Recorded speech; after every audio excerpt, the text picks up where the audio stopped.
Welcome to my Asshole Podcast. Let's get into it.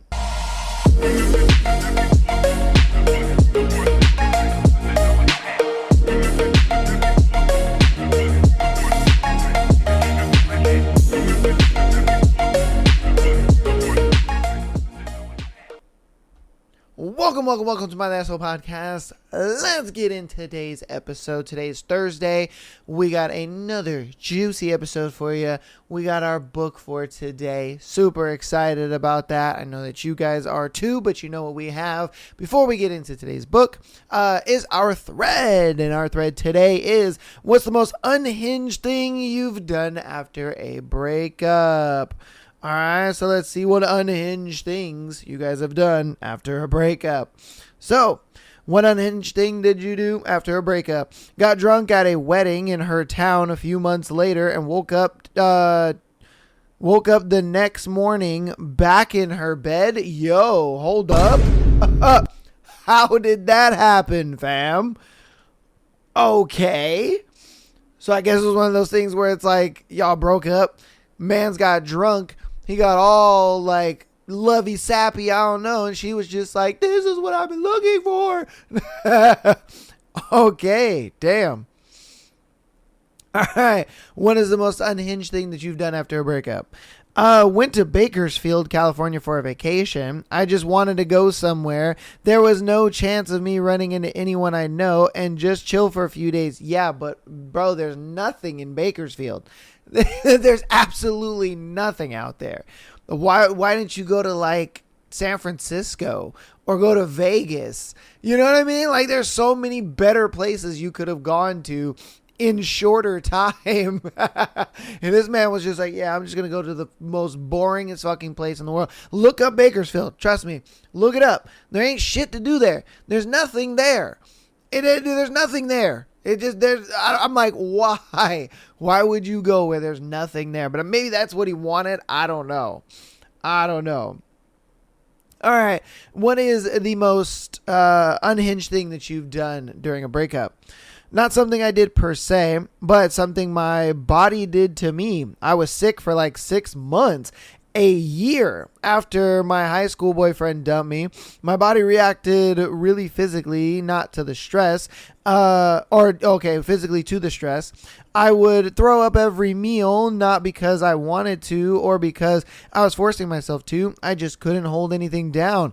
I would eat lunch and just automatically hit the bathroom 10 minutes later and wait because I knew it was coming. Wow. This was such an awful time in my life. I wouldn't wish it on anybody. Bro, that sucks. Man, that's got to be the worst thing. Like, just imagine, you're like so distraught. Like, you're already sad and upset. You know what I mean? That, like, you got dumped and broken up with. Then on top of that, now you can't eat anything. You can't keep anything down. You're just, like, constantly sick. And she was sad for a year. Like, bruh, a year? Bruh, oh my God. No, man. No way. Oh, that's got to be horrible. All right, what is the most unhinged thing that you have done after a breakup? He always did this thing where he'd take the last granola bar and leave an empty box in the pantry. So I emptied out every single thing in the pantry and fridge and left the empty containers, down to the spices and flour bags. Eat shit, Brandon. I also put glitter on his ceiling fans. Yo! Yo, she's a menace, bro. What did Brandon do? What did this man do to deserve this? Because I can't tell you. Like, he had to have cheated on her, bro. He had to have, like, I don't know, kissed her friend or something. He had to have done something extremely bad for her to be that petty. That is pettiness level, like, to the highest degree. She was like, here's petty, and then here's me. You know what I mean? Like, bruh, that's crazy. The whole glitter on the ceiling fans is crazy, though. Oh, my God. Imagine it's a hot, crisp day. You just get home, and you're just like, oh, fuck, it's hot. We turn that fan on, boom, and it's just whoom, just fucking glitter everywhere. And that he'll never get that cleaned up. Never. There'll always be glitter somewhere. Oh, bruh. I guess moral of the story is if you ever want to get back at somebody, put glitter on their ceiling fans. Because, dude, you'll never, and I mean ever, get that out. Oh, God, that's crazy. All right. I guess fuck you, Brandon. All right. What is the most unhinged thing that you have done after a breakup? Not exactly unhinged, but I was planning on treating him and his younger brother to the movies when he broke up with me by text. I literally glazed the text and left my house and drove myself to the movies and saw the movie by myself. I then sat in the car and cried. Aw, damn, that sucks. Dude, I mean, at least he didn't wait until you drove all the way there, or at least he didn't like make you pay for this whole, like outing and then break up with you. At least he didn't do that. Let's try to find a little bit of a silver lining in it. Shit. Because he totally could have did that. He totally could have just been like, yeah, I'm going to just let her pay for this movie, take me out and do all this stuff, and then I'll break up with her. All right, what is the most unhinged thing you've done after a breakup? Well, reading... Oh, hold on. No. Okay, cut off my afro. Got a zero cut up all the way back on the sides.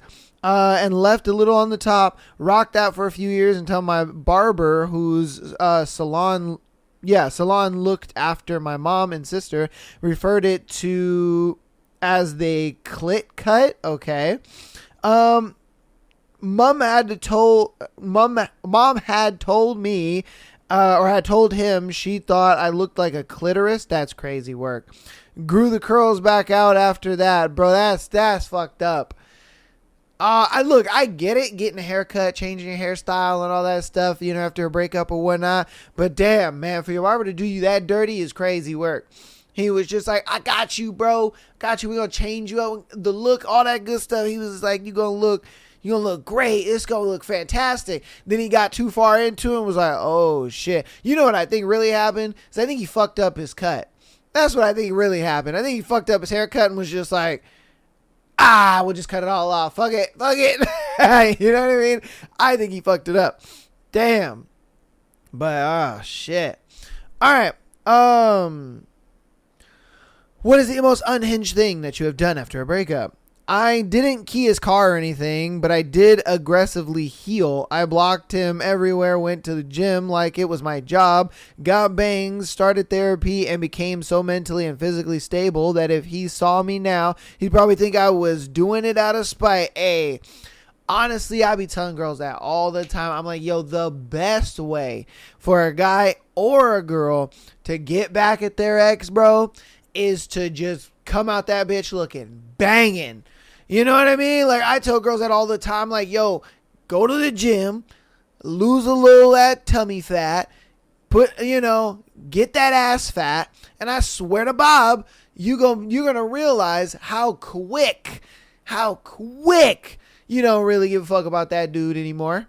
You're going to learn that shit nice and quick. You're going to just be like, damn, oh shit, I got it like that. I am her. You know what I mean? I'm telling you, bro. I be telling that all the time. Same thing with the dudes. I be telling the dudes the same thing. I'm like, bro, get in the gym, son. You know what I mean? Hit that shit hard. You know what I mean? Pack you on some muscle, man. And before you know it, you're going to be like, oh, baby, I'm out here feeling myself. So, yeah, man, that is the best revenge possible. The best revenge. Definitely. All right, what is the most unhinged thing that you have done while after a breakup? Sorry. I was sober and started drinking. I drank everything in the house, then moved out and just drank. It's 2 years later, and I think it's time to go sober again. It's been long enough, bro. See, that's the polar opposite of what we were just talking about. Man, yeah, dude. Man, you got it. You can't You can't let yourself get deep into that stuff, bro, because all it's going to do is fuck you up in the end. You know what I mean? All it's going to do is fuck you up in the end, my guy. Yeah, dude. That is terrible. That is terrible. And as someone who has, dealt with like the horribleness of alcohol, I can tell you, it is not fun. It is not fun. That is something that it's like, it gets to a point where, me and Michael talked about this on a Sunday episode, and we were like, you never really know that you're an alcoholic. You think like, oh, I'm just a social drinker. Oh, no, I have one or two here and there. Nah, you're an alcoholic. You know what I mean? And you don't realize that you're an alcoholic until like somebody either tells you, or you kind of come to this fucking realization of like, holy shit, yeah, I am an alcoholic. You know what I mean? Like that shit sucks, dude. That shit sucks. Hopefully that dude, finds his way. You know what I mean? Okay. What is the most unhinged thing that you have done after a breakup? I threw our engagement ring into a canal rather than, selling it and buying myself something nice. Ooh. Dude, I feel that, though. I ain't gonna lie to you. I feel that because my ex-fiance, she gave back, her rings. And that, for me, was like the biggest gut punch ever, especially to a man. To a man, the ring is like, you giving back the ring is like the biggest gut. We rather you keep it. Being honest with you, we rather you keep it. We understand why you're returning it. We understand why you're doing it, but it is the biggest gut punch. It's just that like final straw of like, it's over. You know what I mean? And I ain't gonna lie to you. I think I still have those rings. They're probably like locked away somewhere under some shit, because I couldn't bear to look at them. I remember seeing them one time when I had first like moved out of her and I's place, and then I saw them and I was just like, oh dude, I cried for like a week, son. Oh, it was bad. I was just like, dude, I didn't do anything rash with them. I just kind of put them in a little baggie, and I just threw him under a bunch of crap, and I never saw him again, man. Oh, dude, I feel you, brother. I feel you. I know what that's like. All right. What is the most unhinged thing that you have done after a breakup? Ex-wife cheated for 2 years with my best friend. Oh, bruh. Oh, that's all bad. Married almost 30 years, and then started saying I should go and have experiences myself, trying to absolve herself. I don't think she thought I could pull, as I never stayed or even expressed interest in anyone else during our entire marriage. So on our wedding anniversary, month and a half after the affair comes out, and sick of her almost gloating, I'm sure he meant gloating, me into sowing my own wild oats, thinking I had no game. I asked her if she was really sure this is what she wanted, and she said yeah, gave me a pass. The next night, my friends were having a party, and I made sure a woman from that group, who I had felt a mutual vibe with but never expressed or acted on because I was married, was going. My friends had told her that me and my wife had split, and she said she was keen. Oh shit. She was like, now is my cue. She turned up, and I had a wonderful time with her, with lots of intimacy, affection, along with the sex. Oh baby. Second only woman I had ever slept with. Turned out my wife wasn't so immune to jealousy when I was out playing instead of her. Oh, yeah. Hey man, sometimes be careful what you wish for. You know what I mean? Sometimes be careful what you wish for, because you never know how you feel about it when you actually get it.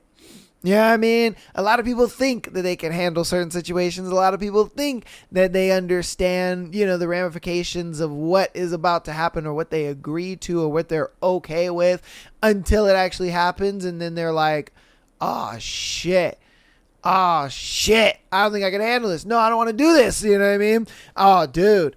And hey, he was just like, okay, You know, if this is what we gonna do, honestly, I don't even know why, because they did a thing where, you know, they just did like a hall pass. So she was just like, oh, you know, okay, you can go sleep with another girl to like make it even. Nah, man, I would have just left. I'd have started a life with this girl and been like, piece of chicken grease, biatch. You know what I mean? Like, bro, I'm like, forget that. Forget making up with your bitch ass. All right. What is the most unhinged thing that you have done after a breakup? Burned every bridge I had with family, friends, coworkers, etc. Afterward, I packed my shit, got in my truck, and just drove, man. Damn. I wonder where you drove to. Because, honestly, if I'm being honest with you, I could never, like, fathom just picking up my life and just driving it away. You know, like there are times where I'll hear people's stories and I'll hear people talk about their lives or whatever and stuff like that.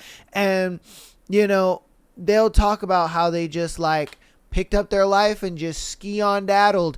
And for me, I'm like, dude, I couldn't fathom doing that. You know what I mean? I couldn't fathom. I'd be like sitting there thinking to myself, how would I do that? You know what I mean? Where would I go? What would life look like? I don't know. I'm the type of person that kind of worries too much about the future kind of thing. You know, I like to have plans and I like to have things, you know, structured and set up in a way where it's like, okay, cool, this all makes all sense to me. But, you know, just like uprooting your life and just picking it up and just boom, I can't do that. I cannot do that. I don't know how people do that, though. I really don't. That is something that is crazy to me that I've always thought was like really wild. All right. What is the most unhinged thing that you have done after a breakup? Once I found out my ex was cheating on me with her married coworker, I told her that if her new boyfriend didn't tell his pregnant wife that they'd been hooking up, she claimed he told her, and I knew she was lying. I reached out to the wife. She had no idea and immediately kicked her husband out of the house. Yo! The fact that she is pregnant with his baby and cheating on him is wild. Okay, usually it's the husband that cheats when the wife is pregnant. But the wife is cheating while she's pregnant? Bruh. That was definitely something I was not expecting. That was definitely a plot twist I was not expecting. Wow. Because, bruh, what are you doing? You got another man's baby inside of you, and you over here taking another man's wiener inside of you. Crazy, man. What the hell is going on here? Dude. Wow. Honestly, just wow. All right. What is the most unhinged thing that you have done after a breakup? Not unhinged, more cringy. You know the song Heartbeat from Childish Gambino. I hang up the phone after a breakup with my last word, I wish we never fucked, and I mean that. As a German speaker, it still shivers. Okay. All right. I mean, hey, you know, I wouldn't say it was kind of like cringy, but sure. I mean, you know what I mean? It's one of those things where like when you're in a breakup, your emotions are flying crazy high. You know what I mean? So you're just saying anything. You're just saying whatever first thing comes to your mind. You're just saying whatever just pops into your head. You're just like, I don't you know what I mean? Like, I'm sure I've said a lot of cringy fucking shit after breakups. I ain't gonna lie to you. Or I've done cringy things. You know, the whole like back when, you know, Facebook was popping and those little motivational quotes. You know, if you guys know what I'm talking about. I used to post those fucking shits all the time. It was so fucking cringy, dude. It was so bad. Oh my goodness. All my friends were just like, oh, come on, bruh. You know what I mean? They were just like, oh, look at this dude. It was bad, bro. It was bad. Oh, shit, bro. All right. Let's see here. We're going to do 2 more and then we'll end today's thread. What is the most unhinged thing that you have done after a breakup? Laying on my floor the entire day. She was my first ever love, and our official breakup was her calling me. She had slept with someone else. After bawling my eyes out for a very long time, I crawled into bed. Over the next few months, I leaned ever more heavier in alcoholism until my life was completely destroyed, dude. I hope you're doing better now, man. I hope you're doing better now. What I've noticed is like a lot of guys fall into the whole like I lost my first love thing so much later in life, and then it's far more destructive. You know what I mean? Like me, I was glad that I got the whole first love thing out of the way, like in middle school. You know what I mean? I was just like, oh my God, it's my first girlfriend and I love her and she's the greatest thing in the entire world, you know, since fucking sliced bread. And so when when we broke up and she inevitably was just like, I don't want to be your girlfriend anymore. I'm like, all right, well, that sucks. And I was, just a super sad fucking 13-year-old or 12-year-old or whatever. I'm sitting there just crying, listening to fucking like emo music and shit. It's like, I'm so glad I got out of that, or I got that over with, and I didn't deal with that like in my early 20s or like late teens, because you guys have access to fucking drugs and alcohol and shit like that. You know what I mean? And it's like that whole first love breakup obviously hits that person a lot harder. And it's like, depending on like where you're at in life and what accesses you have to certain things, it's like your life could really get fucked up and quick. You know what I mean? Like, bruh, it is bad. That's why I try to like look at such a positive spin on a lot of things, where it's just like, hey, look, if you do go into a breakup, it's like your best option is to just like change your life for the better, get into the gym, stay focused. Like, you know what I mean? Just like try to go the positive route, because bro, it is so easy to just be like, fuck it, I'm doing drugs, or fuck it, I'm drinking myself to death. You know what I mean? Dude, hopefully that guy is doing better, man. Because I know how that can be. Okay, this will be our last one. What is the most unhinged thing that you have done after a breakup? Purchased a round the world plane ticket, leaving in 2 weeks time, and went for a wander for 18 months after a couple of very questionable relationship choices. Best thing I've ever done. Saw the most beautiful places, met wonderful people, and learned a lot about myself and what I wanted. Would highly recommend if you can do it. Hey man, not everybody can do that, bro. Like not everybody can do that. I ain't gonna lie to you. Like if I could do some shit like that, I probably would have already done it. I ain't gonna lie to you. You know what I mean? But then I don't think the podcast would exist. So, you know what I mean? I'm sure you guys are glad that that I didn't do that, because you guys have the podcast now. You know what I mean? But hey, I that's one way. My thing is whatever like positive thing that you can do after a crazy breakup, I think that's for the better. Now, I wouldn't really look at this as a positive, just because it's like, I feel like bro went into mad amounts of debt to do this, but hey, to each its own, do your thing. I think it's better than, drugs and alcohol and all that kind of stuff, or, falling into some crazy shit, some crazy people. So, you know what I mean? I'll still give it to him as a W, but yeah, man. The reason I didn't do it is because I knew if I would have done something like that, I would just be in mass amounts of debt. You know what I mean? And it was just like, why would I want to do that to myself? You know what I mean? So, oh man, but that's going to be the end of that thread. Hope you guys enjoyed that thread. I know that I did. That was a pretty juicy thread. You guys have done some pretty unhinged things out there after breakups, but if I'm being honest with you, who hasn't? And if you're willing to share what unhinged thing you've done after a breakup, definitely put it down in the comments. All right. We'll hop to announcements and then we'll get right on into our book. Patreon.com/Am I the Asshole Podcast. Get an exclusive episode every single Friday, as well as being able to send in your scenario to be featured on the Tuesday and Sunday show. Audio listeners, thank you guys so much for all of your beautiful support. Downloads have been through the roof, and I appreciate that so very much. rate us 5 stars on your preferred platform. And if you want to help out even more on the free 99 side of things, go ahead and follow us on Instagram, TikTok, as well as YouTube. We have been moving and grooving through the YouTube subscriptions. I appreciate that so very much. To be close to 2,500 subscribers is amazing. Absolutely amazing. So I really appreciate that so very much. You guys are the GOATs. I appreciate all the support that you guys show. I can't wait. We are ever so close to YouTube monetization, and when we can do that, I'll be able to do memberships and exclusive content and stuff like that over there, and we'll move everything from Patreon over to that membership, and that way you guys will have easier access to things. All right. Without further ado, though, let's get right on into the book. I know that you guys are itching for the book. I am too, a little bit. So let's get on into it. 8. Dahlia.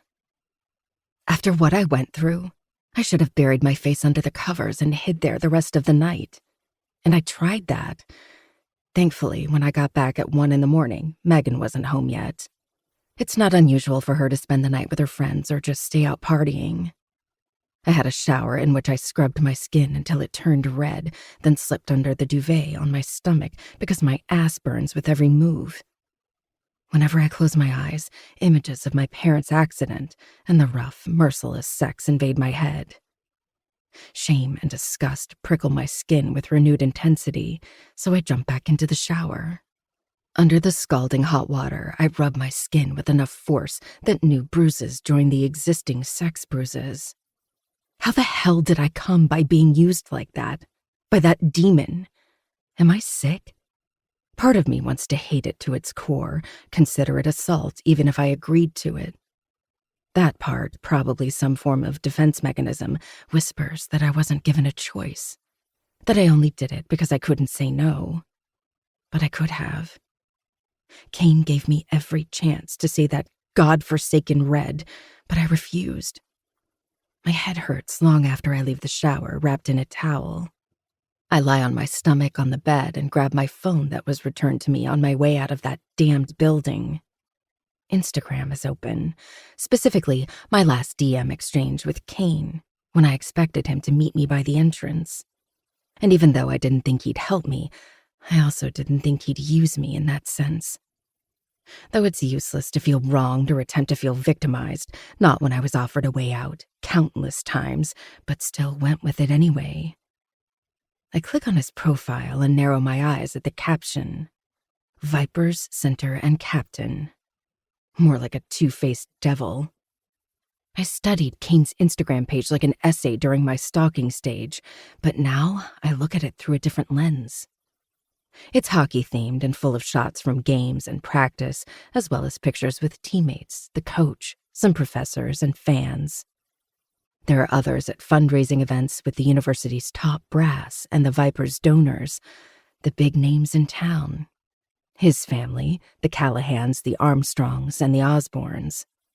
But those are few and far between, as if he doesn't want his background to be the main focus. He looks perfectly cordial in all of them. No signs that suggest he's faking it or building an image. His smiles give off a genuine, charming vibe, like he'd be great fun to talk to. It isn't until now that I realize those smiles never reach his icy eyes. Not really.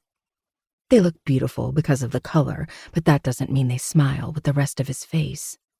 Maybe it's because I already met the other side of him, but the veil has been lifted, and I realize that the random, sometimes uncoordinated pictures are just a game he plays so well. Like the perfect disguise he hides behind. And now that my fate is tied to his in Vencor, I need to figure him out. Somehow. I need to get closer, any way possible. I go back to our conversations. Dahlia. Better test for that STD I gave you tonight. Smiley face. What? That should get his attention. I guess my only consolation about the whole fucking raw part is that Cain and his teammates tested negative on their latest medical tests. I know because I accessed their reports behind my professor's back. My heart jumps when his reply comes immediately. Cain. Very funny. Dahlia. I wasn't joking. You must be. because your cunt felt like it hadn't swallowed a dick in a long time. Almost like a virgin. My cheeks heat, but I double down. And you fuck a lot of virgins? No, not a fan. Thank God. No virgin should suffer your vicious way of having sex. Was it also suffering when you squirted all over my dick? I rub my thighs together, but type the entire opposite. Uh-huh. Worst sex of my life. Doubt it. You were swallowing my cock so deep. Almost as if you couldn't get enough. No, I wasn't. Anyway, I'm just telling you. Chlamydia is nasty. I'll take your word for it. You'll suffer like a motherfucker. Go to sleep, Dahlia. I try to think of other insults, but I'm too agitated, so I throw the phone on the bed. The necklace shines under the light, and I grab the silver talon between my fingers, staring at the hideous serpentine chain. Doesn't matter. The discomfort and shame will fade away. The most important thing is that I'm in. Sooner or later, I'll be able to identify Vi's attacker. Violet. The urge to see her beats beneath my skin like a ticking time bomb. I change into jeans and a t-shirt, then throw on a sweater before I head out of the dorm. I ride my bike to town. Greystone General Hospital is huge and renowned for having large departments that benefit from the founding family's extensive funding. It's also the prime beneficiary of Greystone Hope Foundation, which finances countless expensive surgeries throughout the year. It's the foundation that offered me the scholarship at GU and is paying for Violet's medical expenses and her stay in the hospital. 45 days ago, my sister was driven by a black van with a fake plate to the hospital in Stantonville, where we used to live. A man whose face was entirely hidden dropped her on a gurney and sped away in the van before he could be identified. My sister was unconscious and had a wound at the back of her head and multiple less serious injuries all over her body. They transferred her to Greystone General Hospital because it's bigger and has a trauma center. Since then, she's been in a coma for a month and a half. I've seen the bills she's incurred during her stay, bills I wouldn't be able to afford even if I sold myself for parts on the black market. So I'm thankful beyond words to the foundation. I don't even mind taking pictures with them and accepting charity money. I don't care if it's the rich people's way to avoid taxes. At least they're paying for the tube that's literally keeping my only lifeline breathing. I lost my parents, but I'll never lose Vi, not even if I have to offer my soul to the devil. I take the elevator to the 5th floor where they keep comatose patients. I greet the night shift nurses. They've seen me practically daily since Vi was admitted. The head nurse, Mrs. Hales, a plump blonde with rosy cheeks, smiles at me and then frowns. "Dahlia, honey, you look pale. Have you forgotten to eat again?" "I'm fine. How's Violet?" "Worry about yourself first." She rummages through the desk and then produces a protein bar. "Eat this before you faint." "Thanks." I accept the bar sheepishly because she's right. I've been surviving on the tuna sandwich I had for lunch yesterday. Violet shares a room with a young man who has dark olive skin and thick eyebrows. His name is Mario, and he had an accident shortly after Violet was attacked. They were both in the ICU for a bit, and now they still share a space because the hospital could move either of them to single rooms due to a lack of capacity. I don't mind since they have a curtain separating them, so their privacy is respected when the nurses tend to them. Mario, however, doesn't get any visitors. At least, I haven't seen anyone come to visit him for the duration of the time I've been here. Though I do find baskets of fruit on the table beside his bed sometimes, and Mrs. Hales often tells me to eat them since they'll rot and be thrown out. Since Mario must feel lonely, I talk to him sometimes as well, mostly about the day's news or random anecdotes. I don't want to imagine what Vi would feel like if I stopped visiting her. Putting on my most cheerful smile, I push the door open. Vi! I'm so excited to have full-range access to the lab as an upperclassman. My words halt at the view of a tall shadow standing by Violet's bed. He's smothered by the dark and a hoodie covers his head and face, I barely get a glimpse of him and scream. He sprints to the window, forces it open, and jumps out. I dash toward Violet as footsteps rush in from the hallway. Thankfully, she's still sleeping peacefully, and the machine by the side of her bed beeps in a slightly high but mostly regular rhythm. I still grab her pale hand and check her pulse just in case. "What's going on?" A nurse peeks in, her cheeks red. "Someone was in this room." I motion at the window.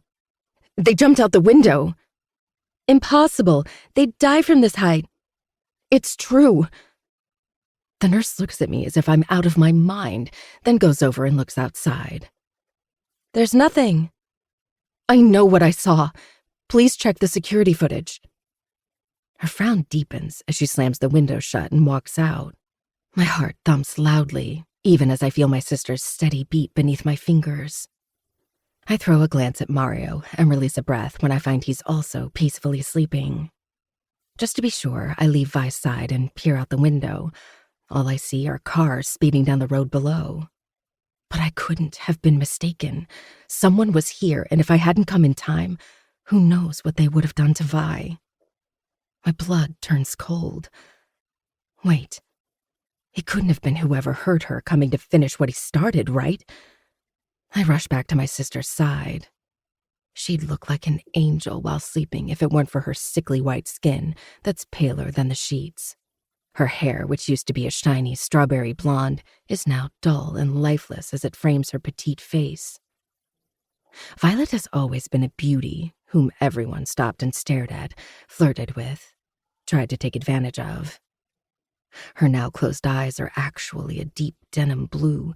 Her facial features are petite and perfectly harmonized. She even has a dusting of freckles on her nose. She often dressed like a hobo, never putting on makeup and even wearing thick-framed non-prescription glasses so as not to be noticed. I can't say that helped, because she often suffered malicious male gazes. The thought that one of them could have done something to her just now forms a knot in my heart. Ever since I became an adult, I've made it my mission to protect her just like she protected me when we were young. For some reason, men are not as attracted to me as they are to her. I mean, I get looks, but they're not like the ones she gets. As if she's blood and they're vampires who want to suck her dry.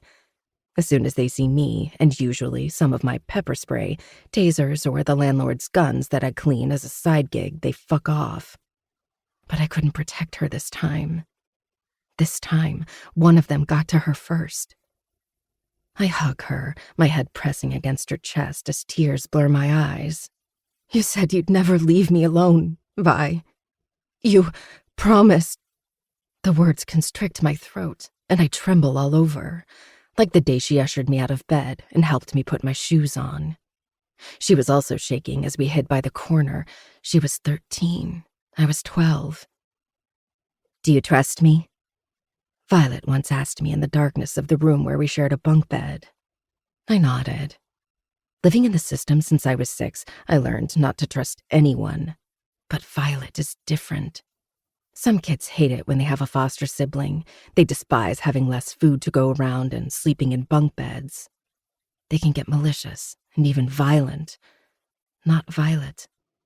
Ever since I arrived at this house in the New Jersey suburbs a year ago, she's shared her food and her hiding nook in the closet. When I got here, Violet had been with Martha and Gerald, our foster parents, who only used the system for extra income, for 6 months. Violet has often said we need to get out of here. One night, Martha called her a whore who was trying to seduce her husband. I called Martha a bitch and her husband a creep because he was the one looking at Violet while licking his lips when she was wearing plain cotton pajamas. Vi never dresses in a revealing way. Like never. She's been growing breasts and hips and getting curvier over the past year, and that creep Gerald can't take his sleazy eyes off of her. Another day, Martha beat me up for talking back until she busted my lip open. Violet apologized on my behalf, promising I wouldn't do it again. Vi apologizes a lot. She also stands with her head bowed, listening to Martha calling her an ugly whore just like her slut of a mother, and telling her she should be thankful that they took her in, or she would have died on the side of the road like her drug addict mama. Violet always swallows the knife with its blood and buries her wounds deep. She never complains or causes trouble and prefers to suffer in silence. It wasn't until recently that I found out Gerald touches her inappropriately, letting his hands wander and linger where they shouldn't.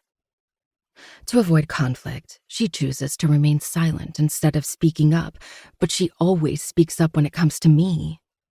She always tries to rectify the situation and shield me under her wings.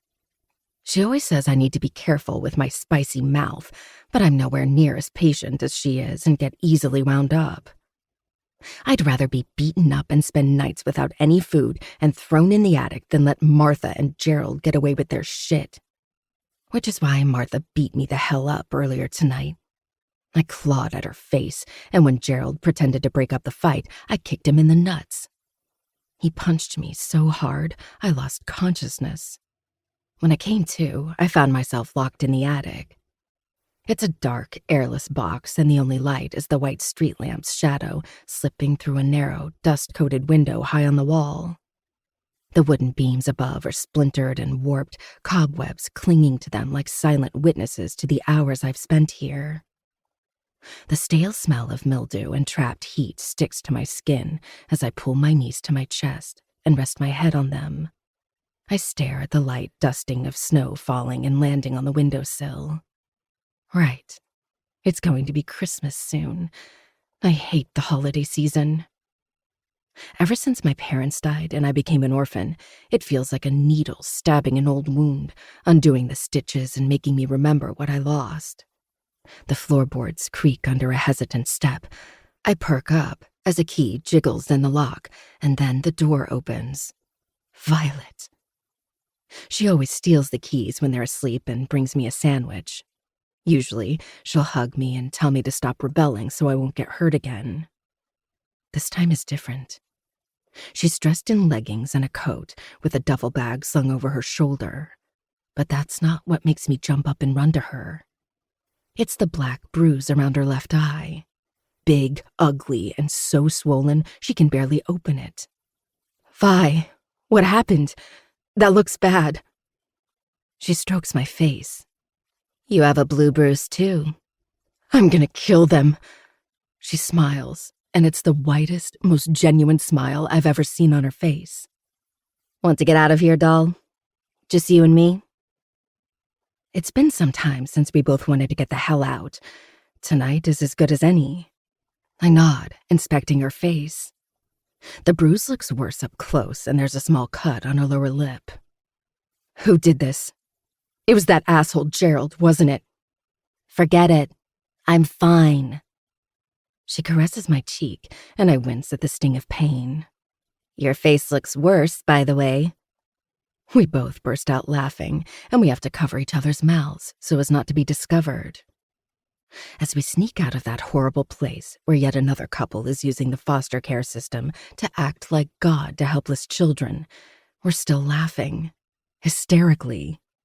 For both Violet and me, this is the first time in a long time, maybe ever, that we finally feel free, alive. Like we can do whatever we want without creepy foster parents breathing down our necks, using us as a venting outlet for their unremarkable lives. We stop by a bridge to catch our breaths. The snow trickles down, covering our shoulders and shoes, but I still spin around under the lamppost and scream into the silent night. We're free! Violet grabs my shoulders, looking as if she has a halo under the dim light and the falling snow. Dahlia. Yeah?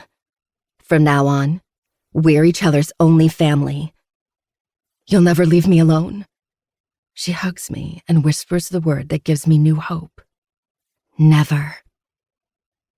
Sitting up, I stare at Violet's face and hold her hand between my trembling ones. You said we were each other's only family. How could you leave me? Why didn't you tell me about the man who was threatening to kill you instead of writing about it in your journal? Actually, I might have an idea as to why. Violet has been soft-spoken and sort of a people-pleaser ever since I met her. She never raises her voice and finds it hard to say no to anyone who's in authority or who yells at her. However, she's always been a mama bear when it comes to me, quickly transforming into a vicious, protective girl if anyone hurts me or says anything negative about me. I don't doubt that she wanted to protect me from the man whose identity she probably uncovered. She'd rather die than have me implicated. The joke's on her, because I'd do the same. She gave up a lot for me, and it's my turn to pay her back. Vi used to say kids like us were always meant to be at the bottom of the food chain, a fringe of the system, a cog in the machine. Our lives, suffering, and trauma don't matter. No one cares. But that's where she's wrong. She matters more to me than the entire world. I want to tell her that I'm close, that I've infiltrated the organization where that scum is. I'll find him. And mark my words, I'll make him pay, even if it's the last thing I do. But I don't. In fact, I've never spoken to her about my plans so as not to agitate her. I only share good news and tell her I miss her. The nurse from earlier pushes the door open, the frown still etched on her face. Did you find anything on the footage? I ask, my blood pumping. That's the thing.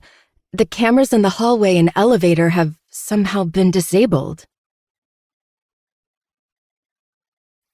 9. Kane. Callahan! The coach's voice grinds the scrimmage to a halt. As usual, Jude has just flattened Price against the boards and skated away with the puck as if it's perfectly normal. Coach Slater is a veteran of the game, born and bred in the town and a proud product of Greystone University's unmatched hockey program. He's tall, lean, balding, and has a beer belly. Although he's strict, his understanding of team harmony and execution style is top-notch. He's known for pushing players beyond the limits they think exist. Not Jude, though. That motherfucker has no limits. Instead of helping Price up, Jude glares at him for daring to interrupt his flow. Coach stares at him from the bench, his skin turning red.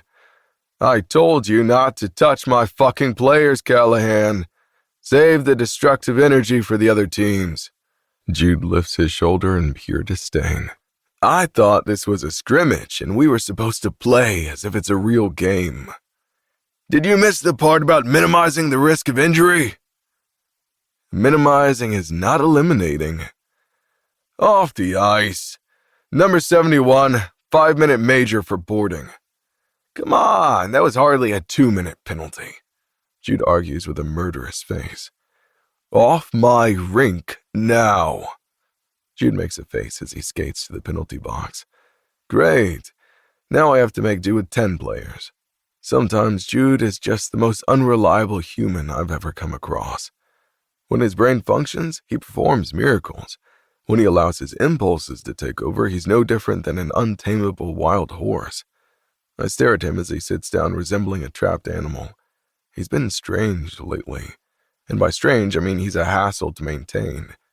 Even my impeccable containment skills have been falling short. Something that hasn't happened in all the time I've known him, which is our entire lives. Ready to be buried beneath ice, Davenport? Preston, the captain and center of Team B, asks before the face-off in their offensive zone. Your team is useless without a right winger. I keep my eyes on the puck. Preston might be the master of pushing buttons, but that's only because he makes it his mission to exploit his opponent's weaknesses. He's an expert at studying human nature and singling out the exact words that will rile the other person's feathers. He's gotten checked and thrown around more times than I can count, but he often comes out of it grinning in that slightly provocative manner, while Jude goes ballistic and starts a fight. It's been our dynamic from the time we were shipped off to boarding school. Someone picked on Preston because he was scrawny and weak-looking, and Jude dismantled him, sometimes while bringing me along. I preferred making their lives hell without lifting a finger, though. As we grew up, Preston lost the childhood weakness, but not the antagonistic behavior. It became 10 times worse. Too bad for him, though. I have no weaknesses he can exploit, so his methods have never worked on me. His words are merely white noise. I steal the puck from my team and tie the score. The coach shouts instructions at Preston's defense, sounding like he wants to strangle them. Despite my best attempts to minimize the damage, Team B's power play allows them an advantage I can't shake off. By the time Jude comes back, we barely manage to hold on to the tie. He body checks like a motherfucker and nearly gets another penalty for the reckless play. We end up winning, but the coach lectures us about being responsible on the ice before he lets us go shower. I have an idea for taking care of the Callahan problem, Preston whispers to me after I step out of the shower, a towel wrapped around my middle, and head to the locker side. Preston has already finished showering, changed into jeans, a white shirt, and a Viper's jacket, and is currently styling his golden hair back with a comb. Every strand is perfectly in place. I open my locker and drop my towel, then pull on my boxer briefs and sweatpants. We can't break his legs. Aww, but that will save us from his shenanigans. It's a no. Still not looking at him, I rummage through my duffel bag for a hoodie, then pull it over my head. Preston parks his back against the locker next to mine, his stare turning icy and his light mood shifts so fast, it's as if it were never there. He's the textbook definition of ASPD. He's been diagnosed with sociopathy, bipolar disorder, and a basket full of other mental issues. He's rumored to have killed his mother, a fact no one but himself can confirm or deny. Preston has the reputation of Prince Charming, a heartthrob with golden hair and bright green eyes. He loves girls and fucks anything in a skirt who's willing to choke on his cock. But Preston, like all of us, is an expert at maintaining an image. He may even be the best at it, because behind the heartthrob princeling personality hides a monster who loves to watch others suffer. While he rarely indulges in violence, he gets off on the sight of blood and the view of eyes going empty. Whenever we've had missions to eliminate potential Vincor enemies, I've taken them out with a silencer. Jude usually beats them to death, which is messy and unnecessary. Preston, however, makes sure to stretch it out for as long as possible with his knife. He also really despises those who ruin his plans and aspirations and becomes a fucking lunatic when things don't go his way. He's not impulsive like Jude, but he's deadly. I can sense the subtle change in his tone, even as he smiles. I will not have that piece of fucking shit sabotage my game against the Stanton Wolves. So if you won't do something about it, I will. Our game. What? It's not your game against the Wolves, it's our game. And you can dream on about winning without Callahan. He's known as the strongest right wing in the league for a reason. You talking about me? Jude strolls out of the showers with no towel, his scars and multiple striking tattoos on full display. He's never cared about what people think of him or the looks he gets from other team members. He just wears his bloody past like a badge. That's the difference between Jude and me. He displays everything that's happened to him. I don't. Armstrong suggested breaking your legs so you won't ruin our upcoming games, especially the one against the Wolves. I slammed the locker shut. Time for my usual morning run before my first class starts. I'll knock your teeth out. Jude squares up to Preston. The latter laughs and pats his shoulder. Kidding. Just kidding, big guy. Better be. Touch me and you'll end up in a freak accident. Oh yeah? Preston grins wide. Wanna bet your next game on it? No betting. I stare at Jude. Either you fix whatever is fucking with your head or I'll make sure you're benched for as many games as it takes. He glares at me, his jaw ticking, but I walk out before he has a chance to reply. I might have grown up with those two, but that doesn't mean there aren't skirmishes all the time, especially between Jude and Preston. One minute they're protecting each other, the next they want to kill one another. Since our families are the founders of the town, our clans have often been at each other's throats to become dominant. We've been taught not to trust each other and that the possibility of war is a matter of when, not if. We might be equals right now, but who knows what will transpire in the future? Who knows whether we'll be at each other's throat in a struggle for the top? Though it's impossible for us to seriously hurt each other, not after the pact we made after we were thrown into that nightmarish boarding school. It's the three of us against the world, not the other way around. But that's not my concern now. My priority is to win, keep the team in one piece, and control the fucking liability that is Jude and the ticking time bomb in the form of Preston. I trust he's smart enough to stay out of trouble, but for some reason I feel like he'll fuck up big at some point. So I have to clean up after them, as usual. I've always been rational, calm, dependable Kane. Nothing can rattle my cage or shake my foundation. My father made sure of that. Now I'm just a weapon at his and the organization's disposal, or at least that's what he believes. For the time being. Preston catches up to me, knocking his shoulder against mine from behind, then lowers his head to whisper, "How about we poison him?" No. Only temporarily. No. Hear me out. You know that new drug his family is developing? He'd make the perfect testing subject. No. Fine. Then let's kidnap him and ditch him on an island. No. Lock him up? He'll just smash the place and escape. That's true. How about... He abandons the thought and nudges me with an elbow. I lift my head and pause, my left index finger twitching against my thigh. Leaning against the wall by the entrance of the arena in tiny shorts and an oversized hoodie is the thorn in my fucking side.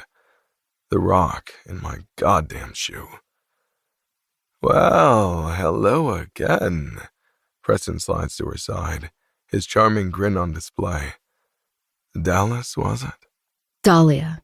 She answers, her attention remaining square on my face. Dahlia Thorne is of average height, with naturally tan skin and hazel eyes that look more brownish yellow than green in the dim light. Her brown hair is tied in a ponytail, highlighting her high cheekbones and round face. The shorts stretch and cling to her skin, showcasing her curves. Curves I haven't been able to erase from my mind since the night I marked and claimed her 3 days ago. Since then, she's been showing up at my morning practices like a fucking parasite. Always there. Same time, same determined expression. After the mental and physical torture, I thought she'd be broken a little, jaded a bit. Better yet, I believed she'd throw in the towel and run away. I would have even made an exception and allowed her to get away. But no, she's been wearing that expression like a badge. And she's been randomly texting me. And now what? Hello? Don't tell me you tested positive for an STD. I hate to say it, but I kinda told you so. That was a joke. I didn't give you anything. So you kinda need some lessons in communication? OMG. Thanks for the box of chocolates after the brutal fucking. Oh, wait, you didn't send one. And they say romance is dead. This whole thing is anticlimactic. What happens after getting in? Are there, any secret meetings I should be aware of? Alrighty then. Guess I'll continue marveling at your spectacular communication skills. I ignored all her blabbering, but that didn't stop her from appearing in person, like an incurable migraine. Dallas, Dahlia, both have a D. Preston grins. Speaking of dick, Kane's is not that impressive. Want a better experience? I have a full enjoyment guaranteed policy. I'll think about it, she says with a fake-ass smile, her attention still on me. Think fast, limited spots available. Maybe one day. You won't regret it. Easily, 5 out of 5. I won't bet money on it. Ouch! You hit me where I give a fuck. He places a hand on his chest and feigns pain. Now I have to defend my dick's untouchable honor. How about tonight? I calmly walk between the two and jog away from the arena and in the direction of a hill. Wait! Her voice reaches me before I feel her frantic footsteps following me. I pick up speed until the trees start to blur in my peripheral vision. Kane! She screams, sounding out of breath. Slow down, damn it! I turn around and run backward. She's struggling to keep up, her limbs shaking and her face redder than the fall leaves scattered on the ground. Why should I? She heaves but doesn't stop. Because I woke up this early to talk to you? Not my problem. I thought I was, since I'm under your care and all that. Supervision. What? Under my supervision, not care. She slows to halt and bends, hands on her knees, but when she sees I'm still running backward on the hill, she groans and picks up speed. Okay, so what do I do under your supervision? Nothing. Disappearing would be a good start. What the hell do you mean by nothing? Aren't you the one who's supposed to teach me the workings of Vencor? I stop abruptly and she collides with me, her head bumping into my chest. Ow! She releases a moan of pain, her ragged breathing filling the quiet forest.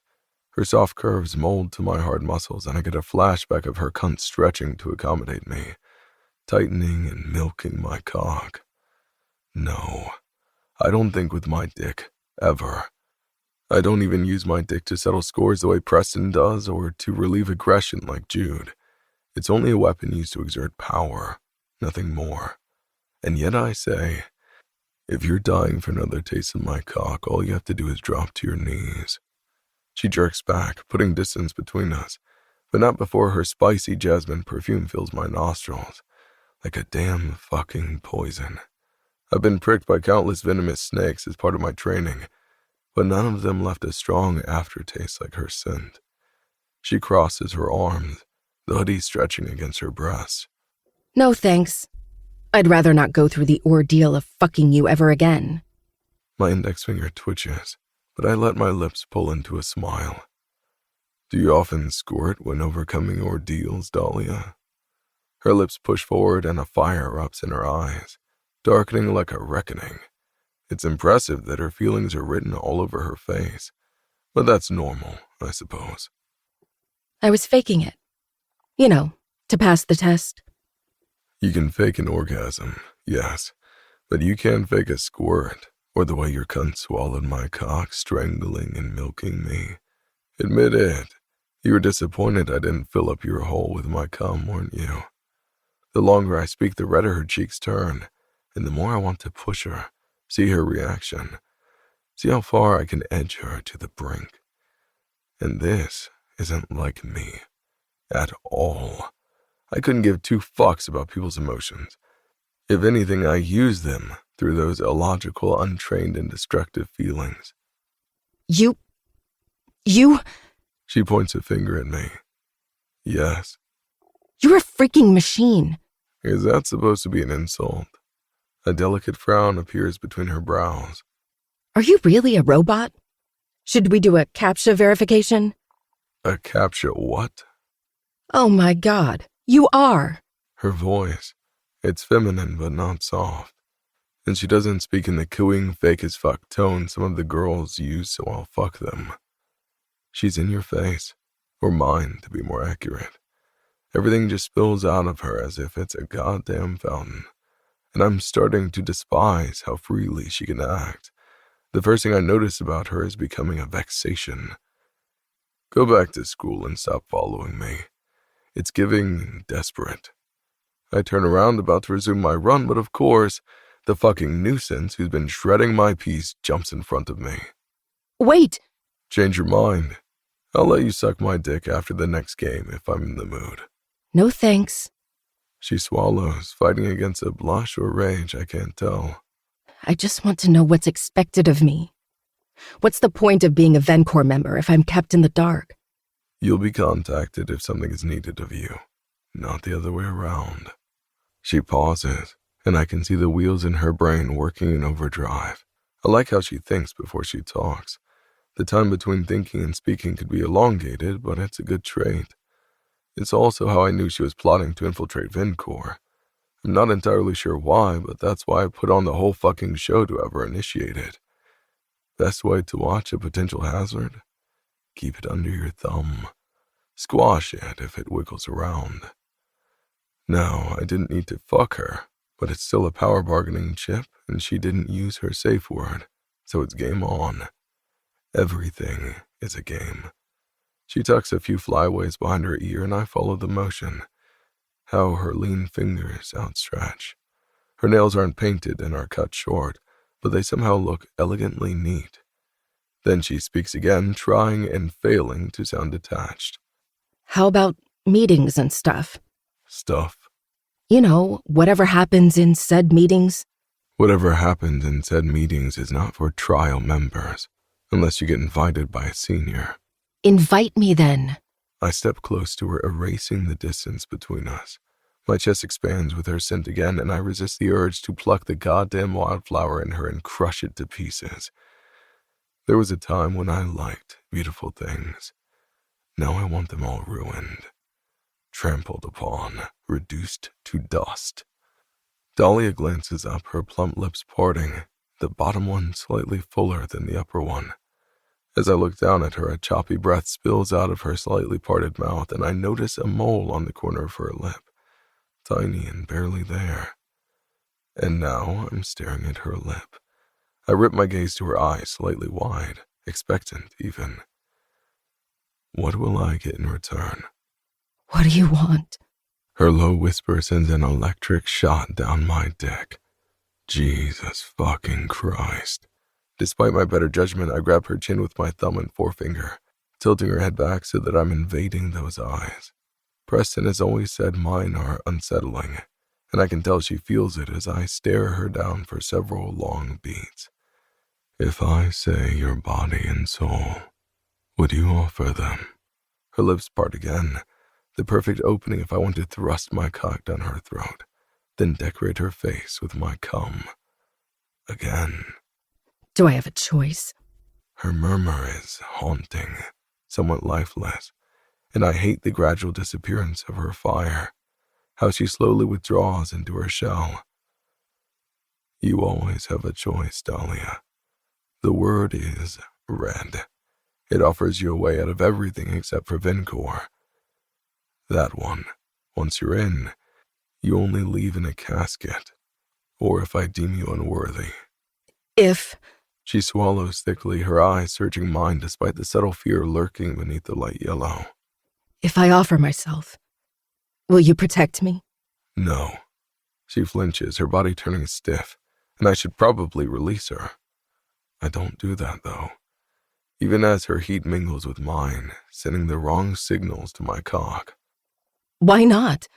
I don't get emotionally attached to the people I fuck. I don't either, so it's a win-win. Liar. You've been trying to play it down and pretend that what happened that day is normal, but here's the thing. You're acting tough. I know you're uncomfortable. Your jaw is clenched, your body's tight, and you're usually dressed in a way that doesn't draw attention to your body. You're terrified that I'll fuck you and use you again. The idea makes you tremble, and that trembling turns me on. I rotate her pale face in my fingers. Your fight and suffering turn me on. It makes me hard. So Dahlia, disappear from my sight before I break you. I feel the exact moment that her survival instinct kicks in. The moment I release her, she steps back, the leaves crunching beneath her sneakers. She stumbles, her wide eyes never leaving my face, before she turns around and runs back the way she came. Dahlia is smart enough to sense danger. At least now she is. She should have seen it before she decided to approach the organization. Or me. Because even though I just let her go, it's only temporary so that I can keep myself under control. It's only a matter of time before I trap her again.